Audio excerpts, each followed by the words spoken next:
Real grade, Zeta Gundam. Hey, what's up again everybody? It's Robert184, 2Rs2Bs, GundamReviews.net, and you've already seen the mobile suit mode for this real grade Zeta Gundam, Excitement Embodied, and now it's time to take a look at the transformation and see if getting it into Wave Rider mode A is going to be practical, fun, and how it's going to look when it's all done. Looking at the side of the box though, you've gotta doubt that it's going to be that easy. First thing you're going to do is take the forearms and rotate them forward, but they make a note to make sure you keep the manipulators in place. And then you're going to take the V-pin here, slide it forward, and then bend this up so you've got a very interesting looking mohawk haircut. It's Macross duck time here, as you're going to bring the chest up here, make sure you get all these gray parts lined up correctly. And on the inside here, you can see that you've got this little grasping arm that you're going to pop up. And when you do that, if you get the head back here, you should be able to take this and drop it down. And that worked out pretty well and smoothly. You can then take these abs here and slide in the sides and bring this part up over the head. The shoulders slide out quite nicely here, and you're supposed to take this and lock this into place, and there should be a punching sound, or so it seems. Which is achievable here, as you can see that those blue parts are going to punch in back there. It just seems the kind of thing where it's easy to get one side in, and not so much the other. The other thing to be very aware of is that these things are going to split, and things like these vent covers are also going to be popping off whatever you try to do.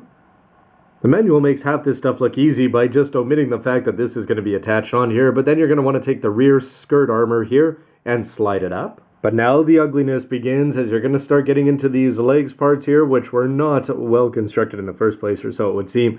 You're going to bend them up and down, and you can see right here. Just be careful, of course, because this is going to be held on by a little gray piece here on the back. Very, very easy to dislodge and lose. I've detached this, just trying to make things a little bit easier to work with and reattach things. Then you're supposed to open up these side skirts here and bring them off to the side, and of course things there are going to fall off. And then you start twisting the arms inside. And of course, more and more things are going to be falling off as we go. The shield here is going to be connected at the bottom to that little grasping arm. And up at the top, once you flip down this gray part here, this is supposed to attach under here.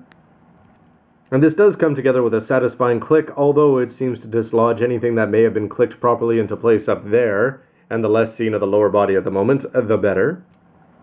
Then it's going to be time to do some complex twists and turns over here with the wings, as you're basically going to be pulling these out, adjusting them, sending them out, and bending them back 45 degrees. The only thing being is that they're very, very easy to dislodge from here, so they'll probably fall off a couple times.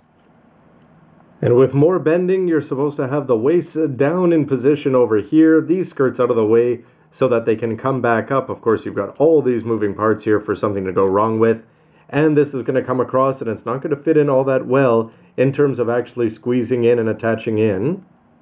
And the hodgepodge continues, as you try to get one side into place, all it's going to be doing is dislodging things that are over here.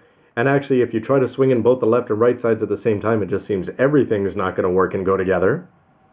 And by moving this up a little bit more, it does become easier to attach it together, but just when you think you've got both sides on, it sort of just springs and pops apart. By hook or by crook, though, they will go together with a whole lot of effort there. You're just going to have to be careful here because the blue and red parts, everything's going to be separated. But the final move here is to take these side skirts here and move them up and try to keep the front skirts down in place before moving on to the lower body. Where some nifty maneuvers here with the heel are going to get everything down in place and nicely lined up with the front toes.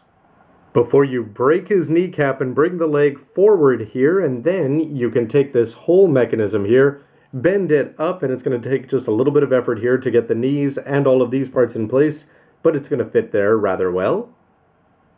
And you can see things are taking shape here before you're going to take the side skirts, flip those forward, and then it's just time to take the tail stabilizer. And though it looks like there's going to be an absolute lot of inner mechanisms here on display that you may not seem to recall from the other grades, but with the smooth slide outs down here for these parts, which are really going to make it look a lot bigger from the underside and from the top side, you're definitely going to be distracted from some of that gray in the midsection. And when it's all put together here and jury-rigged onto an Action Base 1, of course you should be using an Action Base 2 here, you're going to be getting something that's going to look, I would say, okay, but definitely real gradish in terms of just what Bandai was trying to pull off with it. The things that I really like, when you're taking a look at the wings here, I'd say that they look fantastic. They're the combination of the red, the black lining on the sides there, the way you pull everything out and slide it in, I think it looks great. The front part here, you're going to have a lot of problems keeping everything down and in place there. Everything just wants to pop up. But the blue itself is going to look very detailed and interesting, and especially when you compare it to the HGUC, where you're just going to have a really flat surface there. That is sort of a plus, and definitely, again, real gradish, but in a good way. Where I'm going to start to have issues, though, is just when you get to the back and you've got all of this gray built in here. You can see how much of it is exposed.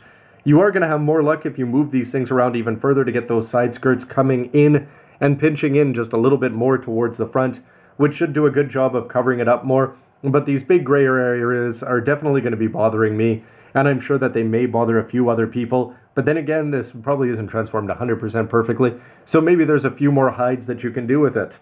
But on to the pluses again, to the back, where you're going to get the legs. The leg bend mechanism is really quite well done. I had a little bit of trouble with one of the legs getting it up, but the second one, everything there just went very, very smoothly. The thrusters are going to look good, the way you've got the feet back there angled, and the general just blockiness of the feet, and the way that they're going to sort of be offset from the main body there, combined with a tail stabilizer, which is just a little bit strange here. It seems like it's definitely too high and too bulky, but then again, the details that you're getting in there between the black, white, and the red in short succession along with the gray, looking interesting, that's for sure. And if you ignore the char red action base underneath it, here's what you're going to be seeing from the top. All the gray inner parts there, but the legs themselves, the waist skirts and the tail, the stabilizer there, I think they all look sharp.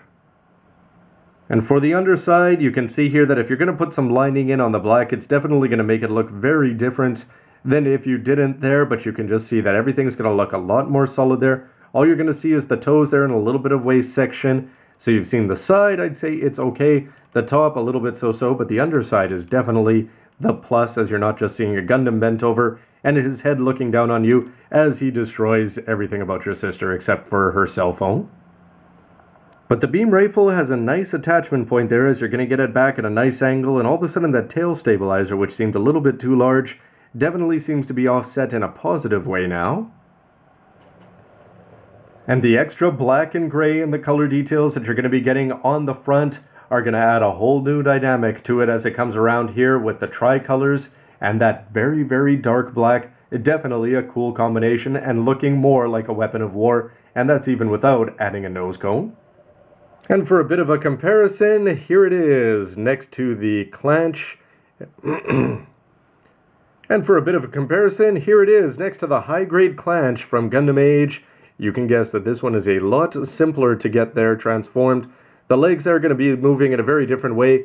The arms, nothing complex about the clanch. And here's the top view where the edge definitely has to go to the Zeta. But from the front, it's going to be interesting here in terms of which one you prefer.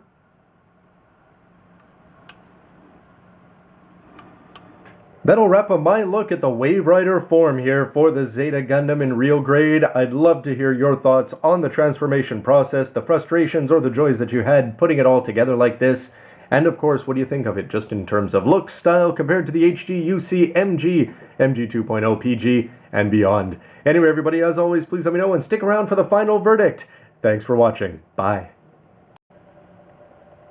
Paptimus, you're in for even more of a world of pain. I can't wait until my ridiculous grade in 25 years, where the transformation also takes 25 minutes.